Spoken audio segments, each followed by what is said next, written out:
Well, good morning. It's Trey Malicoat from a bench on Crystal Beach. It is really great to be with you today. And today I want to talk about the 10 most powerful ways to create a new life for yourself. But I have to begin by telling you how we create the life that we are currently living in. And that really is based on clinging to the narratives that we've created in our lives, clinging to the narratives of our past. And here's what I know. These narratives, these stories that we create are simply a story, a narrative based on conditions and judgments and expectations, and ultimately a story that's based on the past. Now, these narratives are the stories that form our identity, for which we fight boldly for. We will fight to maintain our stories at any cost because they are what our identity is based on. But here's the real fact of the matter. These narratives that we hold are the place in which all of our suffering stands as well. It's as if the stories that we hold, if something does not fit within that narrative, if something fits outside of the story that we've created about what should be or what could be or what we wish the world would be, then all of a sudden we suffer because we're living outside of our narrative. But here's what I know. The narratives that we hold are simply the prisons of our own minds, the prisons that keep us from evolving, those past stories of perceptions and expectations. And so today what I want to talk about is what really those stories do for us. And ultimately, I believe that the stories that we hold, the past narratives that we hold, are the things that literally keep us stagnant and stuck and small. Now, what I'd like you to think about is, do you feel stagnant or stuck or small in any aspect of your life? Because if you do, the 10 tips I'm going to give you today are going to change your life. And what I'm hopeful for is that if you like this information, you'll share this information with someone, because frankly, I think this is life-changing. Our stories come from our past and our present. How we should have been, and how we should be. That's really what it comes down to. These past narratives, these stories that we continue to keep alive in our lives are the things that keep us oppressed and keep us small. So if you want to step into a new life, if you want to step in and start creating a future that is bold and dynamic and beautiful and vibrant, if you want to step out of the pain and the suffering that you're living with today, and by the way, I want you to buckle your seatbelt, because as I give you these 10 tips, what I know is that if you'll implement these 10 tips, they'll change your life so radically that the past stories don't even work any longer. But here's the ultimate thing that I know.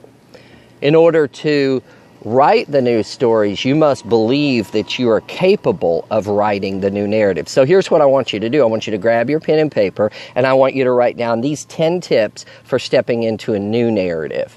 Now, by the way, before I give you these 10 tips, you're asking, where do these stories come from? Well, they come from the past experiences you've had, your perceptions of success or failure, the way that you thought life should be, how you wished your life would be or could be.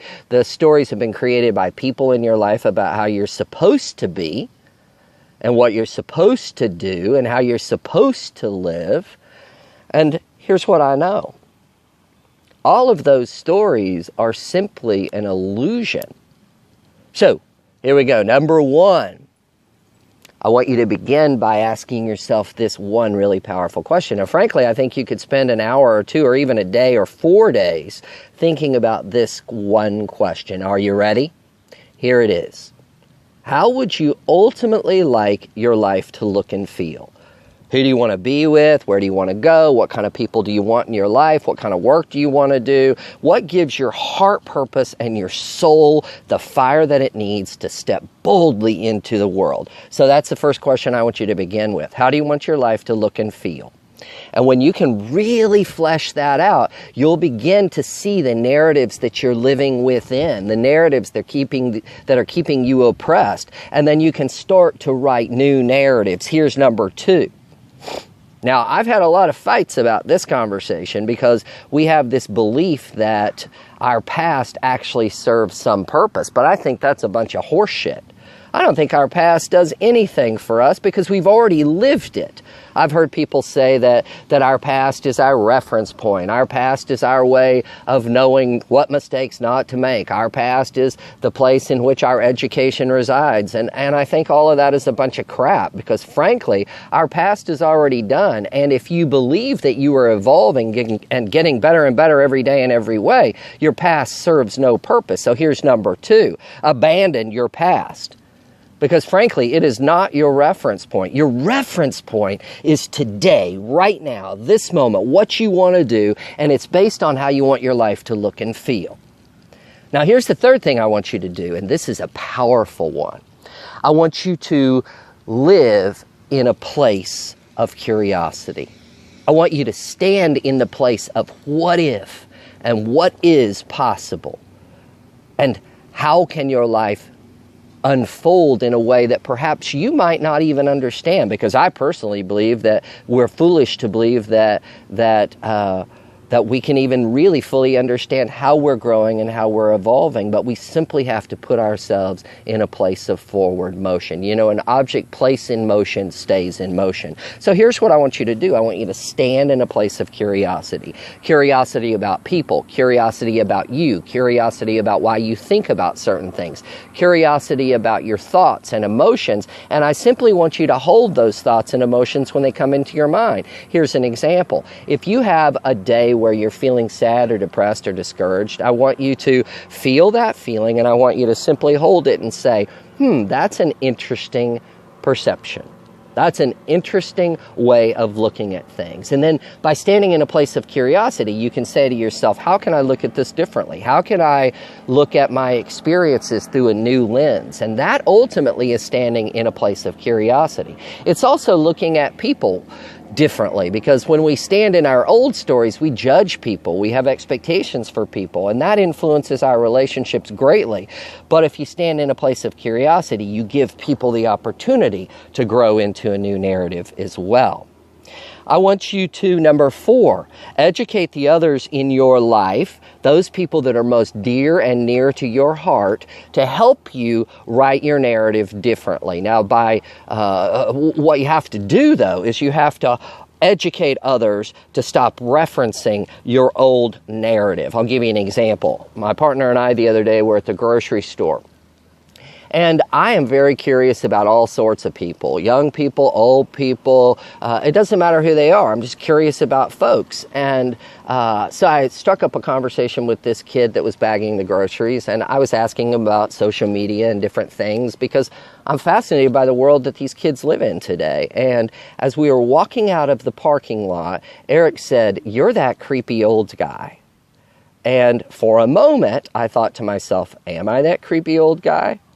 No, I'm not that creepy old guy. So my head spun around and I said to him, if that's the narrative in which you choose to hold me, then that narrative will never change.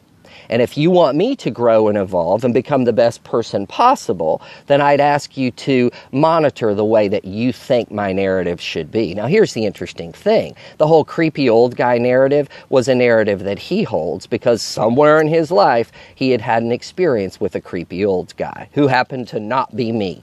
But he was projecting those thoughts and those ideas onto me. Here's number 5. I want you to live in possibility rather than fear. What is the possibility that you can step into? What is the dream or the vision that you could possibly have? What is the possibility for your future and who you're with? And I want you to strip away all the limitations, because when you live in possibility, what you do is you step out of fear. But here's the key. Your fear is where your narratives hold you. Your narratives are simply a protection system that you've set in place that keep you from a place of fear. If you want to live in a place of curiosity and if you want to live in a place of possibility, you have to know that there might be pieces that cause you fear. There might be experiences that you are uncertain about. There might be people that you don't understand that you encounter that you must seek to understand. Now, here's number 6. I want you to, as you step into these new narratives, as you're writing your new book, as you're stepping into a new place where you're writing the new story of your life, I want you to trust yourself. Trust your knowledge, trust your experience, trust your intuition, trust your perception, trust everything, trust your gut. Because when you can trust your gut, then you can step into a place of faith. That's faith in yourself, faith in others, and faith in your God.